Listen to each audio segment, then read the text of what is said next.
On February 15, 2026, Robert Duvall died at his farm in Virginia. He was 95 years old. His wife said he passed peacefully, surrounded by love and comfort. 7 Oscar nominations, 1 win. Over 90 films across the 7 decades.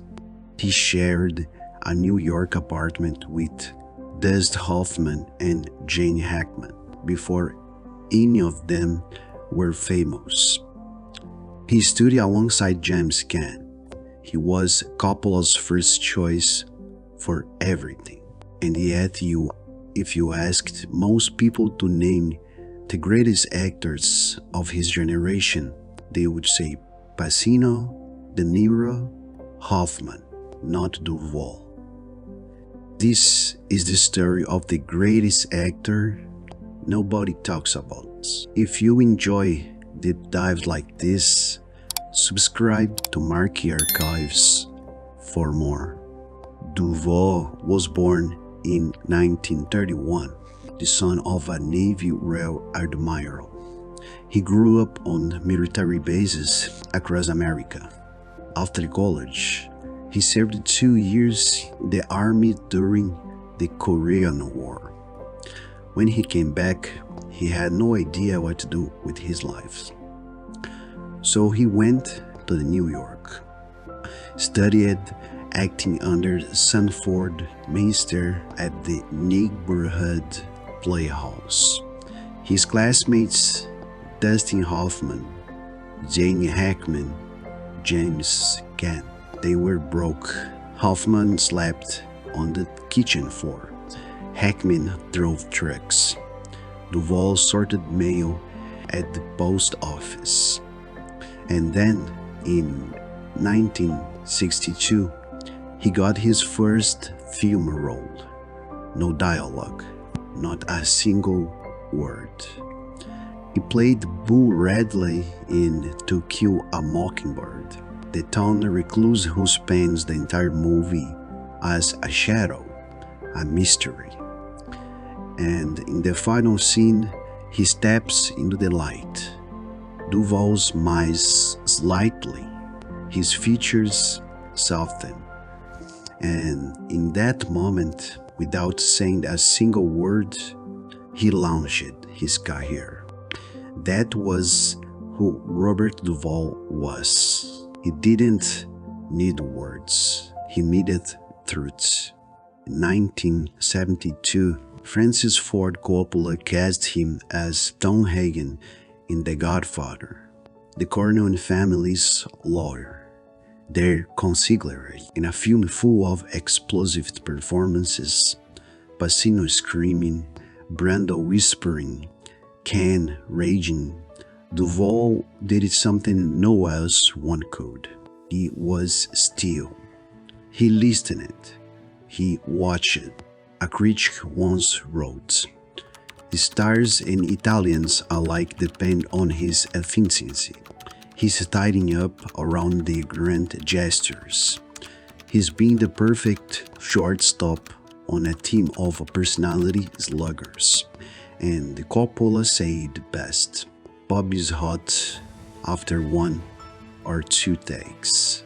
Then came Apocalypse Now, a 9-week shoot in the Philippines, and Duvall was given maybe 10 minutes of screen time as a Lieutenant Colonel Bill Kilgore.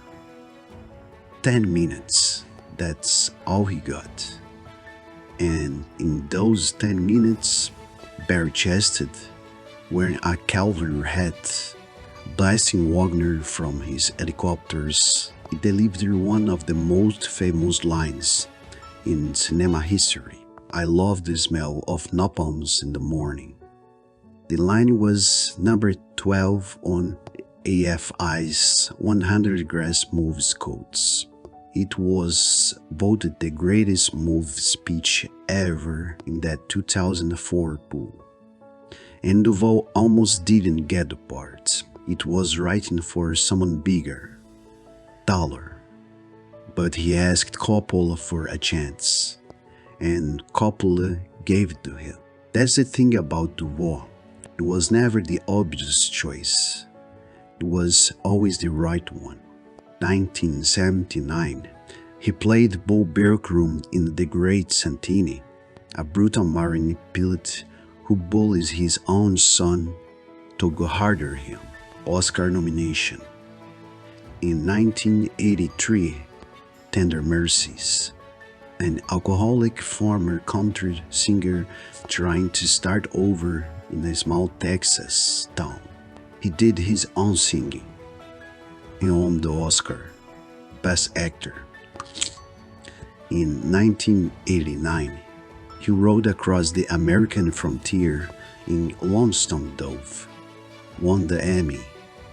In 1997, he wrote, directed, produced, financed, and starred The Apostle, a Pentecostal preacher on the outs of with God. Another Oscar nomination, his sixth. But here's the part they don't tell you. When Coppola came to him for The Godfather Part III, Duvall said yes, he wanted to come back, but there was a condition.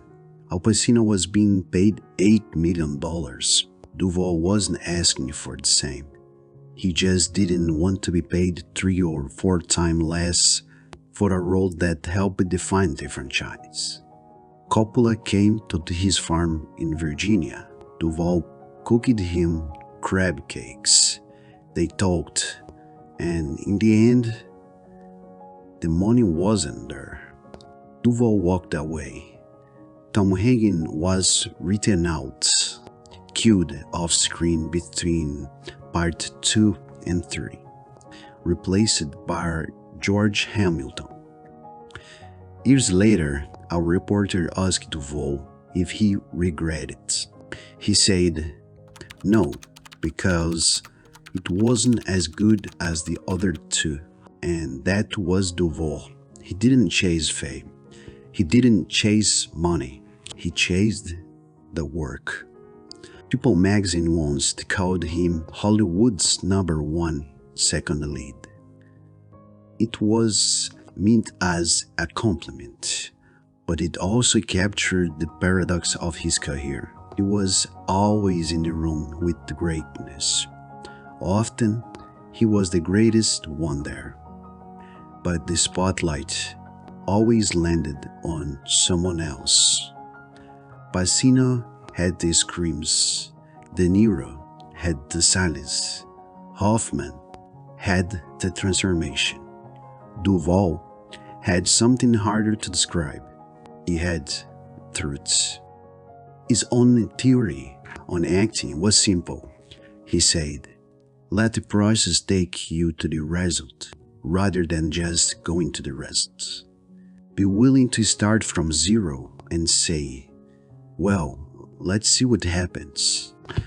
He never stopped working. In his 80s, he was still showing up. Widows, The Judge, Hackman, and Alexander Hostel at 91.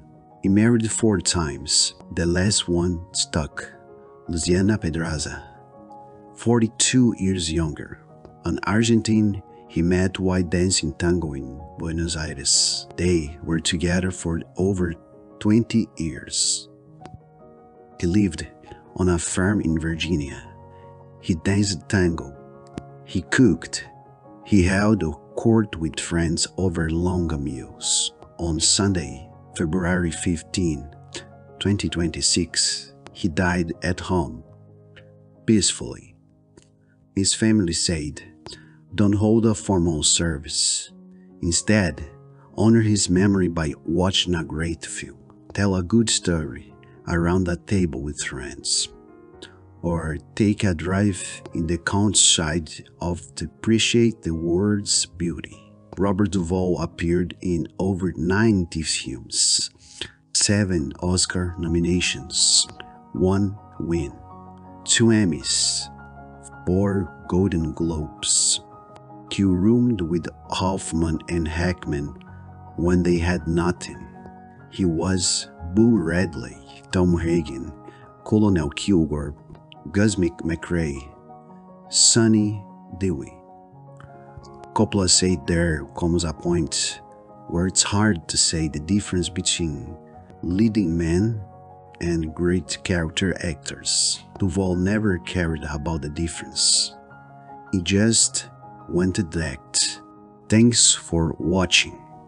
Click on the screen to watch more and subscribe if you haven't already.